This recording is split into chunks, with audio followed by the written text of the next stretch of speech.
아멘. 하나님께서 주시는 은혜와 평강이 우리 성도님들 위해 늘 충만하시기를 주님의 이름으로 축원드립니다. 오늘 이사야서 17장, 18장, 19장, 20장 말씀을 통해서 이사야를 통하여서 주시는 하나님의 말씀, 그 말씀이 심판의 말씀이죠. 이스라엘뿐만 아니라 이스라엘 주변에 있는 모든 열방의 나라들을 향한 심판의 말씀입니다.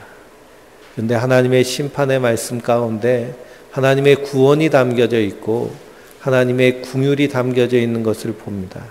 성도는 그것을 발견하며 마지막 때 구원받은 성도가 이 땅에서 어떻게 서야 되는가 말씀을 통해서 함께 은혜를 나누도록 하겠습니다.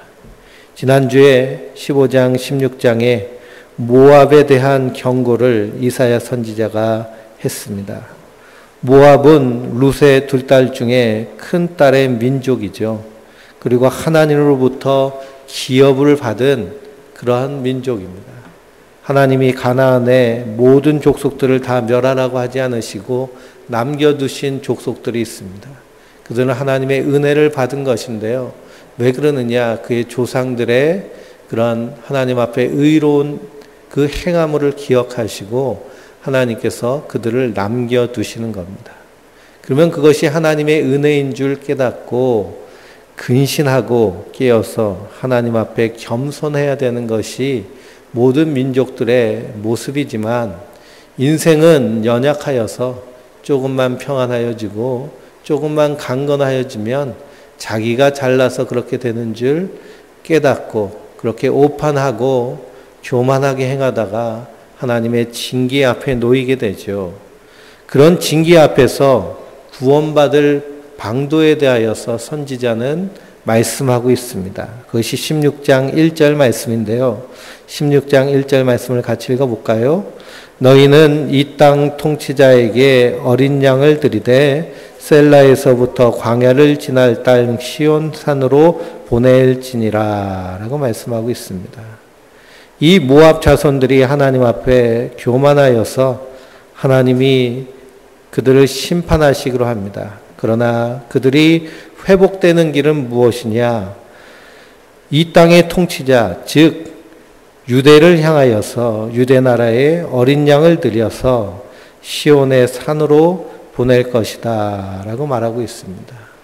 우리가 이 단어들이 상당히 익숙하지요. 그러므로 모압이 이방 민족임에도 불구하고 구원받을 방법은 무엇이냐? 바로 어린 양뿐이 없다라는 겁니다. 그리고 시온산은 바로 하나님의 거룩한 성을 향하는 것이죠. 하나님의 백성이 아닌 이방 민족이라 할지라도 긍휼함을 얻기 위해서, 구원함을 얻기 위해서 그들이 해야 될 것은 무엇이냐? 어린 양을 시온산, 하나님 전에 드려야만 하나님의 긍휼을 입을 수 있다라는 사실입니다. 이스라엘 백성들이 애굽에서 종살이하다가 출애굽할 때에 하나님께서 마지막 10번째 재앙을 애굽에 내리십니다. 그러면서 이스라엘 민족들에게 명하신 것이 무엇이냐? 어린 양의 피를 그 문설주에 바르라 라고 명령하셨습니다.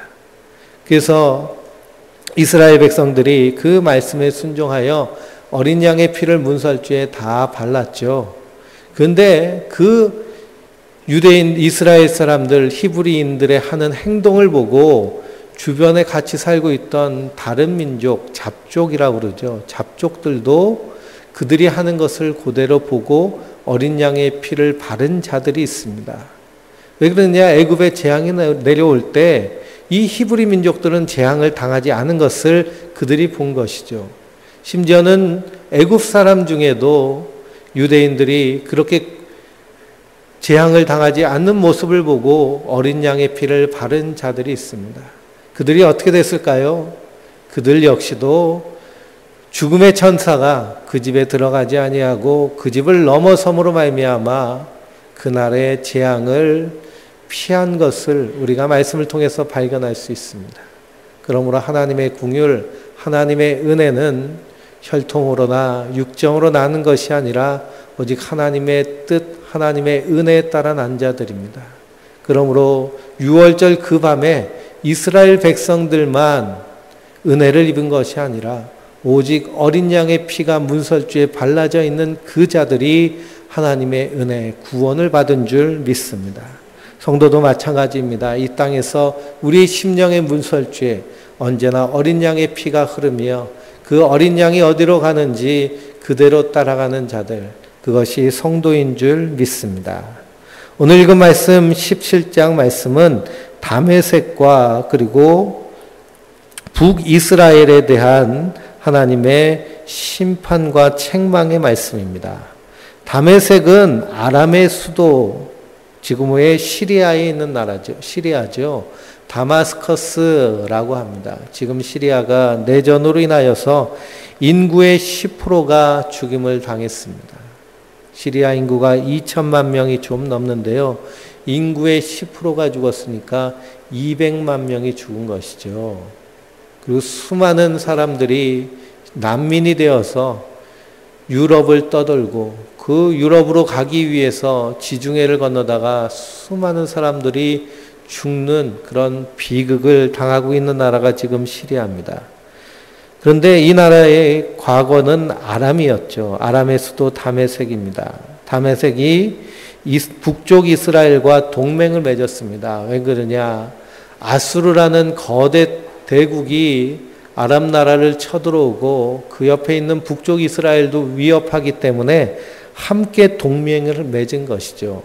선지자는 북쪽 이스라엘을 향하여서 아람과 동맹 맺을 것이 아니라 하나님을 의지하고 하나님께 나와서 바짝 엎드려라 라고 선언했지만 그들은 듣지 않고 아람과 북쪽 이스라엘이 동맹하여서 아수르랑 맞섭니다. 그러니 그 일이 결국 하나님 보시기에 악하게 되어서 다메섹과 북쪽 이스라엘이 하나님의 경고와 심판을 받게 되는 것이죠. 그래서 1절부터 3절까지는 다메섹에 대한 경고이고 4절부터 11절까지는 북쪽 이스라엘에 대한 경고입니다. 뿐만 아니라 12절에서 14절까지는 아수르에 대한 경고입니다. 왜 아수르까지 경고하느냐? 너희가 하나님의 심판의 도구로 사용받았는데 교만하여져서 하나님을 대적하고 남쪽 유다까지 침략하려고 한 것에 대하여서 하나님께서 책망하시는 것이죠. 그들이 왜 이렇게 책망받고 하나님의 심판을 받게 되었느냐 하면 우상 숭배 때문에 그렇습니다. 북쪽 이스라엘은 하나님을 섬기는 나라입니다. 그들이 시내산에서 하나님과 언약을 맺었죠. 그리고 그들이 십계명을 받았습니다. 십계명 제1계명에 나 외에 다른 신을 내게 두지 말라라고 하셨고, 두 번째 계명이 너를 위하여 새긴 우상을 만지지 말고 거기에 절하지 말라라는 그 제1계명과 제2계명이 하나님께서 가장 중요하게 여기시는 그런 계명 중에 계명입니다. 그런데 이스라엘이 우상을 새기고 우상을 숭배했습니다. 바로 이 아람 나라의 우상이 바로 바알과 아세라입니다. 바알 신은 풍요의 신이고 아세라 신은 출산의 신입니다. 풍요와 출산은 농경 문화권에서는 최고의 축복이죠. 농사를 지을 때마다 풍년이 일어나고 자녀들을 낳을 때마다 많은 자녀를 두면 둘수록 그것이 축복이 됩니다. 왜 그러냐? 농경 문화에서는 일손이 많아야 복인 것인데요. 그래서 일손이 많으면 많을수록 경작지가 넓어지고 풍요로워지기 때문에, 그래서 바알과 아세라는 풍요와 다산의 신이고 이 아람 나라는 그 신을 섬겼습니다. 근데 북쪽 이스라엘이요, 광야를 지날 때 부름기둥과 불기둥 그리고 하나님의 인도하심을 받았음에도 불구하고 그들이 우상을 숭배합니다. 왜 우상을 숭배할까요? 하나님을 섬겨도 우리는 가난한데 저 이방인들은 왜 저렇게 잘 살까? 그럴 수밖에 없죠. 가나안 사람들은 이 가나안에서 수백 년 동안 살면서 거기에 터전을 잡고 농경 문화를 융성하게 꽃피웠습니다. 근데 이 히브리인들은 430년 동안 애굽에서 종살이 하다가 출애굽하여서 가나안 땅에 정복자로 들어갔으니 농사 짓는 데는 서툽니다. 그러다 보니까 상대적으로 가나안 사람들은 풍요를 누리고, 그리고 유대인들을, 이스라엘 히브리인들은 가난하죠. 그래서 그들이 생각한 것이 무엇이냐? 저들이 섬기는 우상 때문에 저들이 저렇게 풍요롭고 잘 사는구나 라고 생각하게 되어서 결국 우리도 잘 살아보자 하고 택한 방법이 뭘까요? 우상 숭배를 한 것입니다. 그러므로 이 우상 숭배의 정신을 잘 살펴봐야 됩니다. 주님께서 두 번째 계명, 너를 위해 새긴 우상에게 절하지 말라라고 하셨죠. 너를 위해 새긴 우상. 그러므로 우상이라는 것은 나를 위해 있는 모든 것이 하나님 보시기에 우상 숭배가 돼버리는 것입니다. 그래서 그 우상 숭배의 결과가 무엇이냐? 바로 10절 말씀에 나와 있죠. 17장 10절을 읽어보겠습니다. 이는 내가 내 구원의 하나님을 잊어버리며 내 능력의 반석을 마음에 두지 않은 까닭이라. 그러므로 내가 기뻐하는 나무를 심으며 이방의 나무까지도 이종하는도다. 그랬습니다. 우상 숭배의 결과는 하나님께 마음 두지 않고 세상 것과 자기 것에 몰두하게 됩니다. 그래서 구원은 하나님이 하시고 나머지는 제가 알아서 할게요 하는 것이 바로 이 우상 숭배의 모습이고, 그리고 현대인들이 신앙생활을 한다라고 하면서도 여전히 우상 숭배에 빠져 있는 모습일 수 있습니다. 나에게 이익이냐, 나에게 손해냐, 이것이 항상 우리에게는 핵심이 되죠. 삶의 핵심. 그래서 나에게 손해가 되면 아무리 하나님이 기뻐하시는 것이라도 감당하지 않으려고 하는 것이 이 땅의 신앙의 모습입니다. 또 보험 들듯이 신앙생활하는 사람들도 있어요. 내가 죽으면 어떻게 될지 모르는데 저 교회 가니까 천국 간다 그런다. 교회 다니면 천국 가는구나 해서 보험처럼 다니는 사람들이 있습니다. 하나님 그것을 보시기에 악하게 보시며 그것이 우상 숭배의 다른 모습입니다. 자기의 이익을 위해서 예수를 부르는 것, 이것이 우상 숭배입니다. 나의 이익을 위해서 예수님을 찾는 거예요. 물론 신앙이 초보에 있을 때, 신앙이 어렸을 때 성령 충만함 받아서 말씀을 깨닫기 전에는 그런 모습으로 나아가지만, 우리가 하나님의 깊은 사랑의 길이와 높이와 너비를 깨달아 알고 십자가의 의미, 복음의 진리를 온전히 깨달아 안다면 우리가 그런 어린아이의 신앙의 초보의 일을 벗고 믿음의 장성한 분량에 이루어야 되는 줄 믿습니다. 그런데 수십 년 신앙생활 하면서도 이 땅에 있는 것이 복인 줄 알고 이 땅에서만 소망을 두고 그리고 자기의 이익을 위해서 예수를 부른다라고 한다면 이것이 우상 숭배가 되는 것이죠. 그러므로 강단에서는 복음이 온전히 증거되어야 되고 하나님의 뜻, 하나님이 지금 우리에게 원하시는 것, 하나님이 왜 진노하고 계시는가, 왜 우상 숭배를 이토록 싫어하시는가에 대해서 분명히 가르치며 하나님에 대한 회개와 예수 그리스도를 믿는 믿음에 대해서 온전히 선포되어야 됩니다. 그런데 교회 이 강단에서 선포되는 말씀이 이 세상 복, 이 땅에서 사업이 잘 되고 자녀가 잘 되고 건강하고 이런 것들에만 몰두하면 결국 우상 숭배자를 만들고 양산하는 것이죠. 북쪽 이스라엘의 상황이 그랬습니다. 그래서 성도는 자신이 죄인임을 알고 왜 우리가 날마다 하나님 앞에 회개해야 될까요? 우리는 이것이 우상 숭배인지를 알면서도 여전히 그쪽으로 끌리는 겁니다. 우리가 먼저 그의 나라와 그의 의를 위해서 기도하며 그렇게 살려고 애써도 자기 이익이 우선이 되는 것이 우리의 본성이기 때문에 우리는 날마다 주님 앞에 죄인으로, 그래서 날마다 나는 죽고 예수로 살기 위해서 몸부림치는 것이 신앙인의 바른 모습인 줄 믿습니다.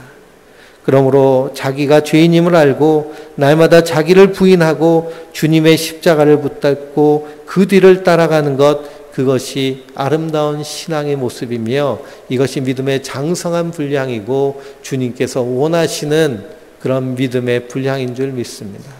누구든지 나를 따라오려거든 자기를 부인하고 자기 십자가를 지고 나를 따라올 것이니라. 근데 이런 말씀만 들으면 우리가 부담이 되잖아요. 그러니까 복 받는다, 잘 된다, 형통한다, 내 영혼이 잘된 같이 범사에 잘 되고 강건하기 원한다, 삼박작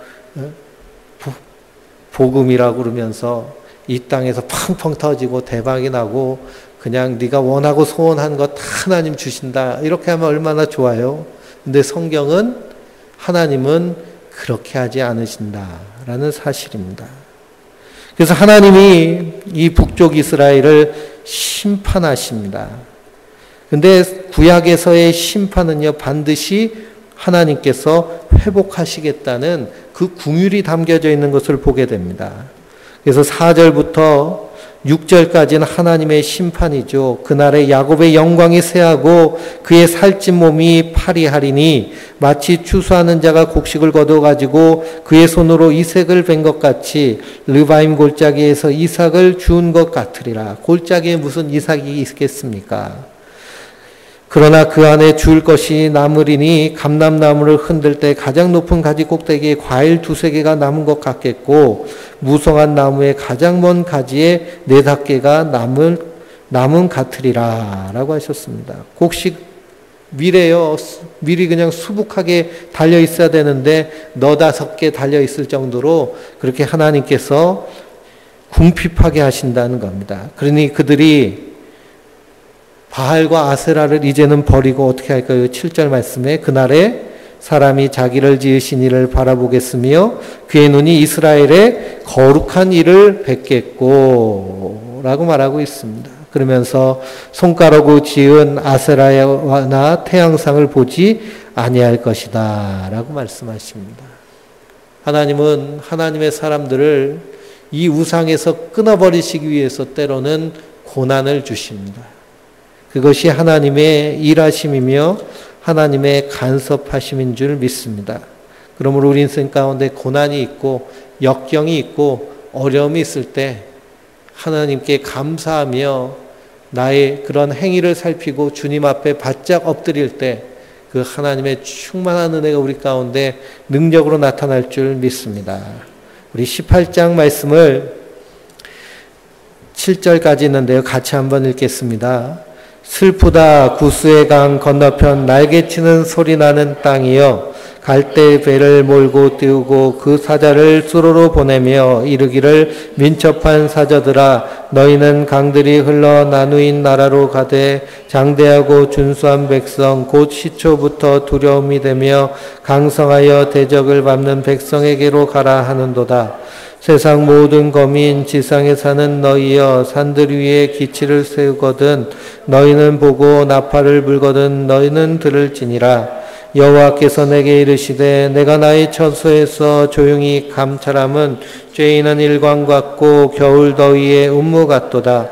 추수하기 전에 꽃이 떨어지고 포도가 맺혀 익어갈 때에 내가 낫으로 그 연한 가지를 베며 퍼진 가지를 찍어버려서 산의 독수리들과 땅의 짐승들에게 던져주리니 산이 독수리들이 그것을 여름으로 지내며 땅의 들짐승들이 다 그것으로 겨울을 지내리라 하셨음이라. 그때 강들이 흘러 나누는 나라에 장대하고 준수한 백성 곧 시초로부터 두려움이 되며 강성하여 대적을 밟는 백성이 만군의 여호와께 드릴 예물을 가지고 만군의 여호와의 이름이 두신 곳 시온산에 이르리라. 아멘.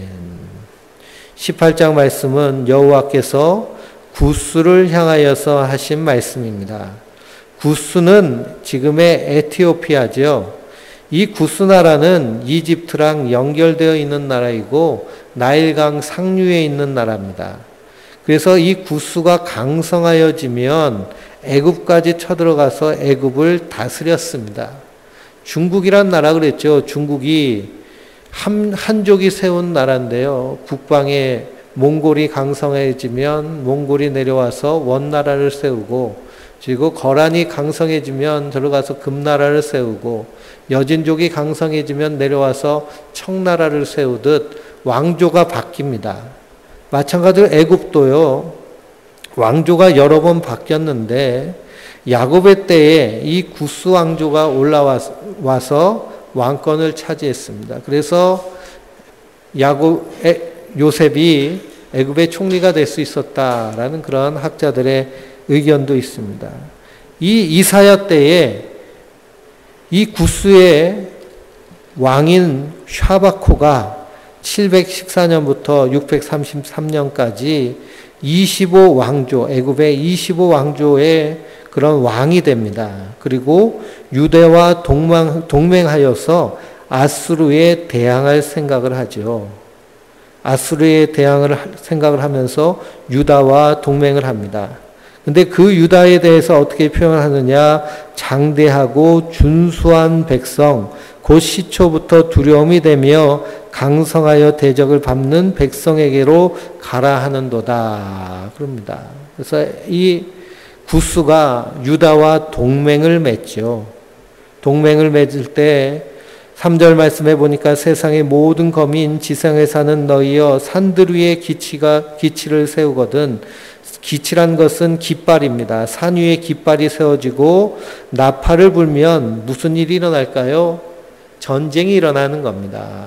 깃발이 세워지고 나팔이 불어지면 전쟁이 일어나는데, 이 전쟁 때문에 이 구스는 아수르의 공격을 방어해야 되기 때문에 사신들이 숨막히게 지금 움직이고 있는 겁니다. 갈대배를 띄우고 그 사자를 손으로 보내어 유다에게도 보내고 아수르에도 보내고 왔다 갔다 하는 것이죠. 지금 우리 한반도의 운명을 두고 북미가 정상회담을 하는데요. 평양으로 가고 뉴욕으로 가고 싱가포르로 가고 분주하게 움직이면서 합의를 도출하려고 합니다.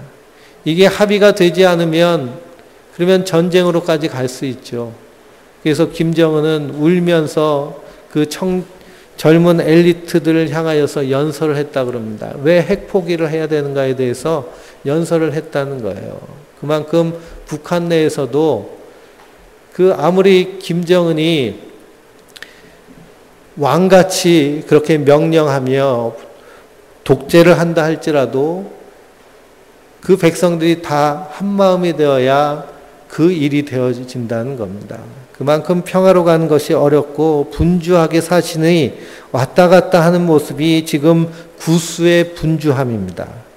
그런데 4절 말씀해 보니까 여호와께서 내게 이르시되 내가 나의 처소에서 조용히 감찰함이 쬐이는 일광 같고 더울 겨위에 운무 같도다 라고 말씀하고 있습니다. 이렇게 분주하게 구스는 왔다 갔다 숨막히게 다니지만 하나님은 어떠신가요? 여호와 하나님은 조용히 세상을 감찰하고 계십니다. 쬐이는 일광 같다라는 것은 햇빛을 얘기하는 것이죠. 태양이 뜰 때요, 막 요란하게 뜨나요? 아침마다 태양이 뜨는 것을 보면 조용하게, 부드럽게, 웅장하게, 장엄하게 뜨는 것을 봅니다.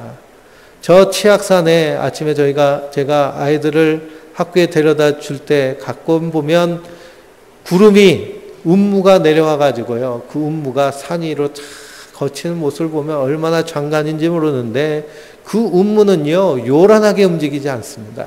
서서히 부드럽게 움직이죠. 그것처럼 하나님이 하시는 일은 무엇이냐? 이처럼 조용히 차분히 침착하게 하나님은 역사를 주관하신다라는 겁니다. 그러므로 하나님의 일하심을 알면 조용히 차분히 기다리라라는 말씀이 바로 구스를 향하여서 주신 하나님의 말씀입니다. 그러면서 7절 말씀해 보니까 시초부터 두려움이 되며 강성하여 대적을 밟는 백성이 만군의 여호와께 드릴 예물을 가지고 만군의 여호와의 이름 두신 곳 시온산에 이루리라 라고 말씀하고 있습니다. 이 말씀은 결국 구스가 예물을 가지고 유다로 와서 하나님께 분향할 때 하나님 그것을 기뻐 받으신다라는 의미이죠. 그러니까 구스는 자기의 그런 군사력을 의지하지 말고 하나님께로 나오라라는 것을 선포하고 있습니다. 실제로 이 에티오피아는 3000년의 기독교 역사를 갖는 그런 유구한 기독교 역사 국가입니다.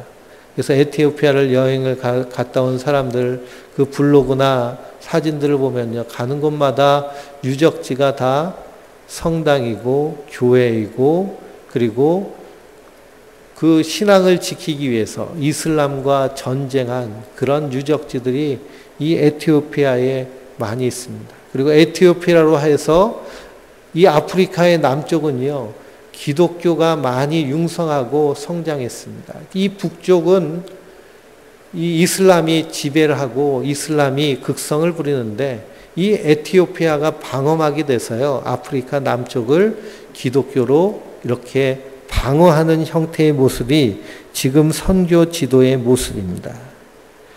그 에티오피아가 3000년의 기독교 역사를 갖는 것은 솔로몬 때에 이 구스의 시바 여왕이 솔로몬에게서 지혜를 얻기 위해서 솔로몬을 만나죠. 그로부터 이 유대교가 전승되고, 그리고 사도행전 8장 26절에서 40절을 보면 구스의 내무 대신이 빌립을 만나서 세례를 받습니다. 왜 구스의 내무 대신이 이 이스라엘까지 오게 되었느냐 하면 이 시바 여왕 때부터 이 에티오피아는 유다 나라의 조공, 예를 바치는 그런 국가로서의 전통을 계속 지켜온 겁니다.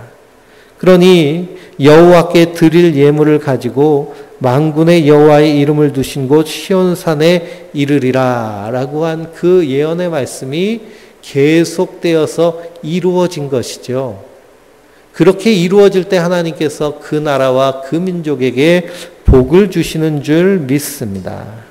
그래서 구스의 내무 대신이 빌립을 만나 세례를 받고, 그리고 예수 그리스도에 대한 복음을 전파받아서 그래서 그 복음이 에티오피아에 퍼지게 되는 것이죠. 그래서 10세기에 이슬람 오스만 투르크 제국이 엄청나게 부강하여져서 전 유럽과 아프리카를 흔들 때에도 에티오피아는 끝까지 기독교 신앙을 지키기 위해서 이 요새를 파고 그 요새에 교회를 세우고 끝까지 투쟁한 나라가 바로 이 에티오피아입니다. 그래서 에티오피아의 성경은요, 가스어라고 해서 고대 언어인데 그 고대 언어의 성경을 그대로 필사해서 아직도 쓰고 있습니다. 그 언어를 배우기 위해서 젊은이들이 그 언어를 공부하고 성직자들이 그 언어를 공부하고 하는 일들을 아직도 하고 있죠. 그러므로 하나님께서 이 구스를 남겨두시는 것입니다. 남한산성이라는 영화를 보면 청나라가 이 여진족이 강성하여져서 청나라가 되죠. 그래서 청나라가 명나라를 멸망시키고 그리고 중국을 차지합니다. 그때 이 조선이란 나라는 세계 정세를 오판하여서 명나라가 군신의 의를 지키고 있으니 명나라를 도와야 된다 하고 망하는 나라를 황제로 숭배하고 그리고 망하는 나라를 위해서 이렇게 하니까요. 청나라가 원래는 몽골 같은 혈통이니까 형제의 의를 갖추기로 하였는데 근데 이 인조 때에 그것이 완전히 틀어져서 쳐들어온 겁니다. 그래서 이 청나라의 칸이 쳐들어와서 그래서 그 남한산성을 포위하고 그리고서는 쑥대밭을 만들려고 하죠. 그때 이 인조가 굴욕적인 그런 황제에게 절을 하면서 그러면서 거기서 구원을 받습니다. 그럼에도 불구하고 청나라가 이 조선을 완전히 무너뜨리지 않고 남겨둔 이유는 무엇인가? 이 한반도의 5,000년의 역사를 이렇게 지금까지 누릴 수 있는 이유는 무엇인가? 우리가 하나님 앞에서 그 이유를 살펴볼 필요가 있습니다. 성경을 보면 하나님이 심판하시는 민족들은 어떤 민족이냐? 하늘을 두려워하지 아니하고 우상을 숭배하며 그러며 하나님의 공의를 저버리고 그리고 이방을 침략하고 강탈한 나라들이 하나님의 심판을 받는 것을 보게 됩니다. 그런 거 보면 한 민족은 하나님이 이렇게 남겨두신 이유가 있으신 것 같아요. 이 한반도 역사상 한 번도 침략한 일이 없고 그리고 약탈한 일이 없고 그리고 의와 그리고 인과 예를 중시 여기는 이런 민족의 문화를 하나님 귀하게 여기셔서 남겨두신 줄 믿습니다. 그러므로 성도는 마지막 때 이 땅에서 하나님께서 우리를 통해서 행하실 그 놀라운 일들을 소망하며 믿음으로 끝까지 서는 자인 줄 믿으시기 바랍니다. 그래서 하나님 구슬을 이렇게 남겨주시고 살려주셨습니다. 19장 말씀은 애굽에 임한 하나님의 말씀입니다. 우리가 이 구약 성경을 보면 각 민족마다 하나님께서 간섭하시는 것을 봅니다. 하나님의 일하심은요, 이스라엘에만 국한된 것이 아니라 온 세계 만국의 모든 민족들을 보고 계시는 줄 믿습니다. 그러므로 이스라엘뿐만 아니라 주변에 있는 모든 민족들을 보시면서 그들을 저울로 재시죠. 그리고 그들을 무조건 진멸하시느냐? 그렇지 않습니다. 아브라함 때 하나님께서 가나안을 그 땅을 주시기로 약속하셨지만 당장 주지 않으시고 400년 동안 기다리셨죠. 왜 기다렸을까요? 가나안 거민들의 죄악이 아직 하나님의 심판받기까지 차지 않았기 때문입니다.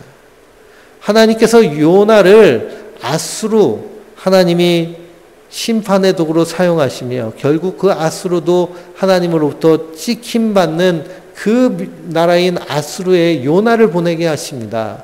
그 성읍 니느웨에 가서 하나님의 심판의 복음을 증거하라라고 말하십니다. 왜 그러시느냐? 하나님은 이방인이라 할지라도 그 성에 있는 많은 영혼들과 그리고 거기 살고 있는 짐승들까지도 하나님 아끼시기 때문이죠. 그러므로 이 세상은 하나님 진노 아래에 있습니다. 그러나 하나님의 또 다른 하나님의 사랑의 마음은 그들을 구원하시기를 원하시는 간절함이 있습니다. 그래서 디모데서를 읽어보면 하나님이 이 세상 모든 만민을 구원하시기를 원하신다라고 말씀하고 있죠. 그래서 애굽이 하나님 앞에 범죄하였을 때 하나님이 이 애굽을 참견하시고 그리고 그들로 하여금 고난을 주시고 그들로 하여금 돌아오게 하시는 내용의 말씀이 19장의 말씀입니다. 하나님은 하나님의 사람들을 찾으실 때요, 반드시 행하시는 방법이 있는데 무엇이냐? 고난이라는 것을 통해서 그들을 찾아오십니다. 우리 1절부터 4절까지 한번 같이 읽어볼까요? 애굽에 관한 경고라. 보라, 여호와께서 빠른 구름을 타고 애굽에 임하시리니 애굽의 우상들이 그 앞에서 떨겠고 애굽인이 그의 속이 녹으리라. 내가 애굽인을 격동하여 애굽인을 치리니 그들이 각기 형제를 치며 각기 이웃을 칠 것이요 성읍이 성읍을 치며 나라가 나라를 칠 것이며 애굽인의 정신이 그 속에서 쇠약할 것이요 그의 계획인 내가 깨트리니 그들의 우상과 마술사와 친잡한 자와 요술객에게 물으리로다. 내가 애굽인을 잔인한 주인의 손에 붙들리니 포악한 왕이 그들을 다스리리라. 주 만군의 여호와의 말씀이니라. 그러므로 이 애굽에 어떤 일이 일어나느냐? 내란과 그리고 포악한 왕이 나타나서 폭정을 벌이게 되는 것이죠. 이렇게 하나님께서 참견하심으로 말미암아 그들이 그 고통 가운데서 누구를 찾게 하시나요? 하나님을 찾게 하시는 겁니다. 5절부터 10절 읽어볼까요? 바닷물이 없어지겠고 강이 잦아 마르겠고 강들에서 악취가 나겠고 애굽의 강들은 줄어들고 마르고 잘대와 부들이 시들겠으며 나일 가까운 곳 언덕의 초성과 나일강 가까운 곡식밭이 다 말라서 날려가 없어질 것이며 어부들은 탄식하며 나일강에 낚시를 던지는 자마다 슬퍼하며 물 위에 금을 치는 자는 피곤할 것이며 세마포를 만드는 자와 배 따는 자들이 수치를 당할 것이며 그의 기둥이 부서지고 품꾼이 다 마음에 근심하리라. 두 번째 하나님이 주시는 고난이 무엇이냐? 경제적으로 빈곤에 처하게 된다라는 겁니다. 나일강은 나일강의 생명의 젖줄이죠. 그래서 나일강을 신으로 섬기는데 강이 마르고 물고기가 살지 않는 것, 경제적 빈곤을 말하는 것입니다. 11절에서 15절입니다. 소안의 방백은 어리석었고 바로의 가장 지혜로운 모사는 책략은 두둔하여졌으니 너희가 어떻게 바로에게 이르기를 나는 지혜로운 자의 자손이라 나는 옛 왕의 후예라 할 수 있으랴. 너의 지혜로운 자가 어디 있느냐? 그들이 만군의 여호와께 애굽을 대하여 정하신 뜻을 알 것이요 곧 내게 말할 것이라. 소안의 백성들은 어리석고 놈의 백성들은 미혹되었도다. 그들은 애굽 종족들의 모퉁이 들거늘 애굽이 그릇 가게 하였도다. 여호와께서 그 가운데 어지러운 마음을 섞으셨으므로 그들의 애굽을 매사에 잘못 가게 함이 취한 자가 토하면서 비틀어진 같게 하였으니 애굽에서 머리나 꼬리나 종려나무 가지나 갈대가 아무 할 일이 없으리라. 아멘. 이 말씀은 애굽의 지혜자들이 그 지혜가 사라짐으로 말미암아 이 나라가 어디로 갈지 갈피를 못 잡게 된다라는 것이죠. 그것이 곧 나라가 쇠락으로 가는 길이며 민중들이 고통 가운데 빠지게 되는 길입니다. 하나님께서 애굽을 높이 사시고 남겨두신 이유가 뭘까요? 요셉이 애굽에 내려가서 바로의 꿈을 해몽하였을 때 바로가 우리가 어디서 이렇게 하나님의 신에 충만한 자를 찾으리요 하면서 이 요셉의 지혜를 귀하게 여기고 하나님을 섬기는 자를 귀하게 대접했습니다. 그 요셉으로 말미암아 이스라엘이 400년 동안 한 민족을 이루게 되는 애굽은 마치 요람과 같은 역할을 하는 것이죠. 하나님은 그 애굽의 수고 노고를 잊지 않고 기억하고 계십니다. 그렇지만 그들을 위해서 하나님 하시는 일은 그들을 구원하시는 일이시죠. 16절에서 17절을 보면 같이 읽어보겠습니다. 그날의 애굽의 분뇨와 같을 것이라. 그들이 망치는 손이 그들 위에 흔들림으로 말미암아 떨며 두려워할 것이며 유대의 땅은 애굽의 두려움이 되리니 이는 만군의 여호와께서 애굽에 대하여 정하신 계획으로 말미암음이라. 그 소문을 듣는 자마다 떨리라. 아멘. 그래서 이 애굽이 결국에는 유다 나라를 두려워하게 됩니다. 애굽이란 나라는 엄청나게 큰 그리고 고대로부터 강대국인데요. 유대라는 그런 작은 약소국을 두려워하게 되는 것이죠. 그 이유는 무엇이냐? 바로 하나님의 간섭하심입니다. 하나님의 간섭하심으로 말미암아 애굽의 남은 자들이 하나님께로 돌아오게 되는 것이죠. 18절부터 끝까지 읽어보겠습니다. 그날의 애굽 땅에 가나안 방언을 말하며 만군의 여호와를 가리켜 맹세하는 5 성읍이 있을 것이며 그 중에 하나를 멸망의 섭이라 칭하리라. 그날의 애굽 땅 중에는 여호와를 위하여 제단이 있겠고 그 병거하는 여호와를 위하여 기둥이 있을 것이요 이것은 애굽 땅의 만군의 여호와를 위하여 징조와 증거가 되리니 이는 그들이 그 압착하는 자들로 말미암아 여호와께 부르짖겠고 여호와께서는 그들에게 한 구원자가 보호자가 보내사 그들을 건지실 것임이라. 여호와께서 자기를 애굽을 알게 하시리니 그날의 애굽이 여호와를 알고 제물과 예물을 그에게 드리고 경배할 것이요 여호와께 서원하고 그대로 행하리라. 여호와께서 애굽을 치실지라도 치시고는 고치실 것이요 그들이 여호와께 돌아올 것이라. 여호와께서 그들의 간구함을 들으시고 그들을 고치시리라. 그 나라의 애굽에서 아수르를 통하는 대로가 있어 아수르 사람은 애굽으로 가겠고 애굽 사람은 아수르로 갈 것이며 애굽 사람이 아수르 사람과 함께 경배하리라. 그 나라의 이스라엘이 애굽 및 아수르와 더불어 셋이 세계 중에 복이 되리니 이는 만군의 여호와께서 복 주시며 이르시되 내 백성 애굽이여 내 손으로 지은 아수르여 나의 기업 이스라엘이여 복이 있을지어다 하실 것임이라. 아멘. 하나님께서 애굽에서 하나님을 찾는 자들을 구원하시겠다라는 선언입니다. 실제로 이 애굽에는 이집트에는 곱트 기독교라는 고대 기독교 종단이 있죠. 그래서 곱트 교회는 2000년이 넘는 기독교의 역사를 가지고 있는 그런 유수한 교회입니다. 이집트의 이슬람이 이 곱트 교회를 엄청나게 박해하고 핍박합니다.